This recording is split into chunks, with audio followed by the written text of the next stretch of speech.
Hello. Can I just kick off by asking, do you find it's a little bit strange that you're playing the first game of the Champions League, the new format and competition, with all the glitz and glamour on a Thursday night? Well, it's different. So here we are playing on a Thursday night in Champions League, which is different, but really happy, motivated, very enthusiastic. First game, a really tough place to come. They built something amazing here, and it was a beautiful story what they achieved last season. But for us as well, it's a new season, and we really want to kick on the right way.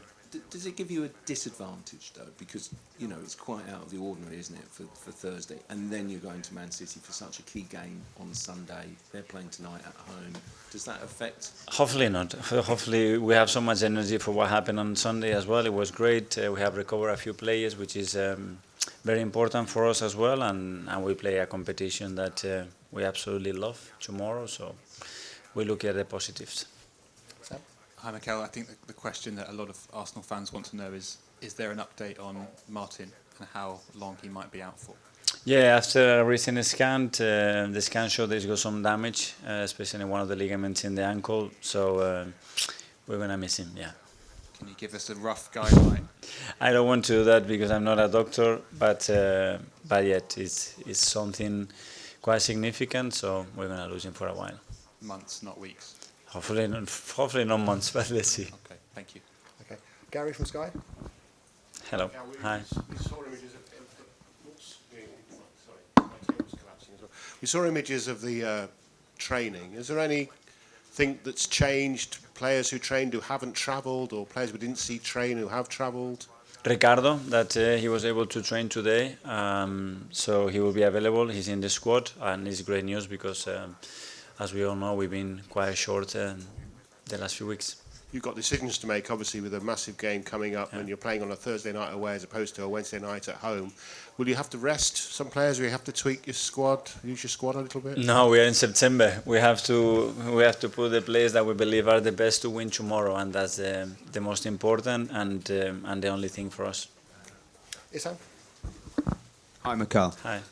What is it about Arsenal and on the road? In 2024, especially in the Premier League, you guys haven't been beaten. It's a bit of a different story in Europe last season. But what is it about on the road that you guys do so well? Is there anything particular that you do before games at all? Well, because if we want to be at the level that we want to be, we have to be really good on the road and at home, and there's not a choice.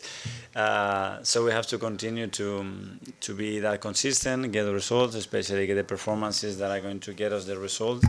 And in Europe, as you said, it's extremely tough. Like it's in the Premier League to win, but hopefully we can be more effective than we were last season, because especially in this competition, small margins define results, and we have to be really good at it. Of the 5 away games in Europe, there were 3 defeats. What do you think are the nuances between playing away in England and in Europe?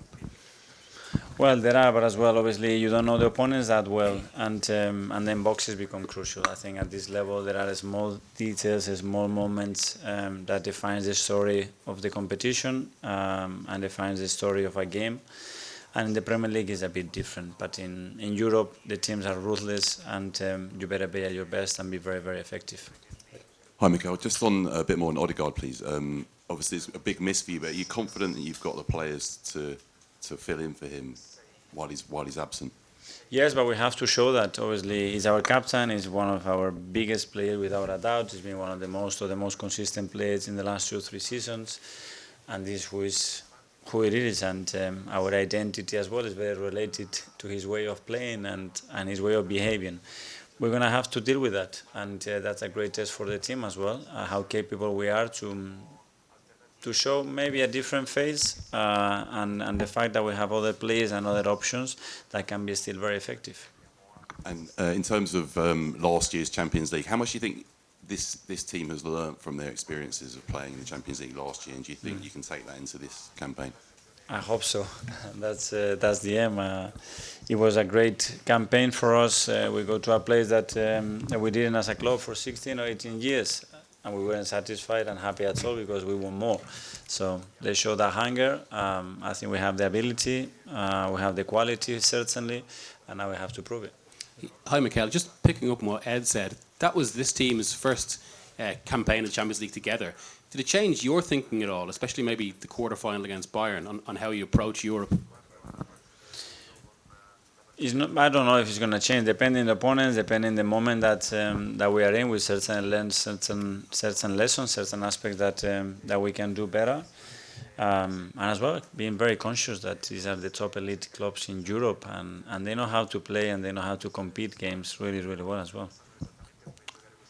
Hi, Mikel. You lost those 2 big away games against Porto and Bayern Munich as well. Do you think this team is now better equipped to deal with the pressure and those atmospheres of an away day? Because you'll get another one here tomorrow night as well.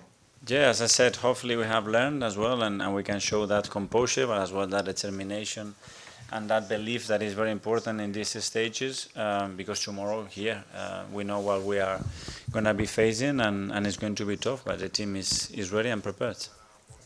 Hi, Mikel.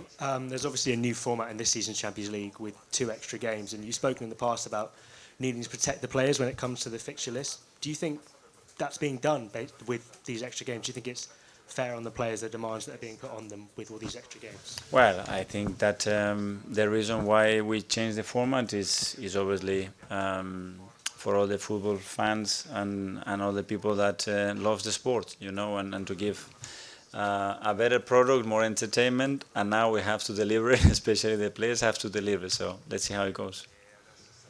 Hi, Mikel. Have you been pleasantly surprised almost by how the players as a group have responded to kind of coming close last year and having a disappointment? How big of a test is it to start a new season with a lot of determination and resilience?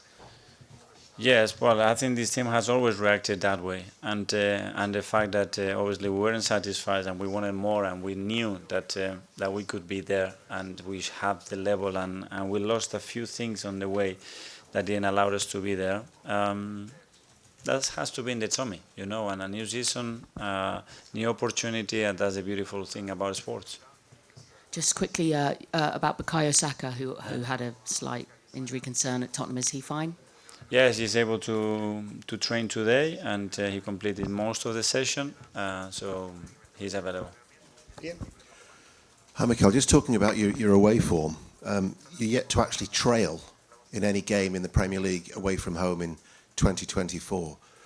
What has changed, and when did you notice that change, and how can that benefit you in Europe? Well, I noticed game by game, that the team is able to compete, to perform, and to actually get results in very, very difficult stadiums in a really consistent way, and winning matches in different ways, which I think is very important if you want to be consistent, especially play away from home. And now we have to put those learnings to the Champions League, as you said, and show tomorrow that we are capable of doing that. Okay, I think we have questions from Italian media. Yeah. Buonasera, benvenuto Andrea Riscassi, Rai Sport, benvenuto Grazie. in Italia. Oggi Gasperini ha detto che non vi conoscete personalmente ma apprezza il suo gioco. Volevo sapere come valuta invece il gioco dell'Atalanta. Spesso si dice che l'Atalanta gioca all'inglese, visto la sua esperienza, come valuta il gioco dell'Atalanta? Prima una storia bellissima come club, come squadra, e quello che lui ha fatto, ammirazione per come ha fatto il suo lavoro, non solo qua ma le altre squadre che ha stato, e forse sì, ci siamo conoscere, apprendere tanto con una persona con tantissima esperienza che ha vinto. Quello che ha fatto l'anno scorso è stato incredibile, domani vediamo. Buonasera Mikel, Buonasera. Giorgio Dusi, Bergamo News della Gazzetta dello Sport. Hai citato Gasperini, lo avevi già affrontato quando eri venuto col Manchester City. Che ricordo hai di quella partita? Difficilissimo, sempre con loro, hanno una forma di giocare molto particolare, loro sono abituati, giocano così ogni settimana e per l'avversario non è facile adattarsi. È vero che le ultime 2 o 3 stagioni ha cambiato tanto, anche la Premier League avete tante squadre che fanno di cose molto pareggi di loro, e forse abbiamo preso tante cose e domani giriamo bene. Buonasera Michele, innanzitutto una battuta, Calafiori vi ha detto qualcosa, già visto lo scorso anno ha battuto l'Atalanta 2 volte, e un'altra volevo chiedere che Atalanta si aspetta, visto che comunque è una squadra italiana ma gioca molto all'europea. Grazie. Sì, Riccardo sì, ho parlato con lui, ho parlato con Giorgi, allora loro conoscono molto bene la squadra, conoscono i giocatori, questo è sempre informazione molto importante, e loro Stessa cosa, non penso che cambiano tanto, hanno giocato grandissime partite con delle grandissime squadre negli ultimi anni e si hanno comportato sempre molto, in maniera molto similare. And I think finally we're going to go to Nick at the back. So Nick, you can have to shout. Give a shout. Hi. Thank you. Here and Riccardo Calafiori, whether you've asked them to speak to the players to give them some That's tips. why you have to learn Italian. I just said that I spoke to both of them just to gather some information because they know obviously the club really well. They both played here. They know a few of the players there, and it's always a very important information to have. Grazie. Buonasera a tutti.